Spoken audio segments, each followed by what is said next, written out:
నెల్లూరు జిల్లా నాయుడుపేటలో వేకువజాము నుంచి వర్షం మోస్తారుగా కురుస్తోంది. బంగాళాఖాతంలో ఏర్పడిన అల్పపీడనం తీరం దాటినప్పటికీ నాయుడుపేటతో పాటు పెళ్లకూరు, ఓజిలి మండలాల్లో వేకువ నుంచి ఉరుములు, మెరుపులతో మోస్తారుపాటు వర్షం కురుస్తుంది.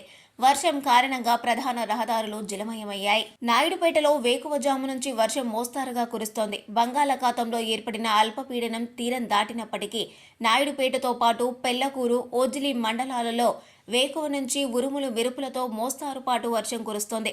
వర్షం కారణంగా ప్రధాన రహదారులు జలమయమయ్యాయి. ఆయా ప్రాంతాల్లో రైతులు వరి నాట్లు వేసుకునేందుకు సిద్ధమవుతున్న క్రమంలో కురుస్తున్న వర్షంతో హర్షం వ్యక్తం చేస్తున్నారు.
మరిన్ని న్యూస్ అప్డేట్ కోసం A3 న్యూస్ ఛానల్ని సబ్స్క్రైబ్ చేసి బెల్ ఐకాన్ను ప్రెస్ చేయండి.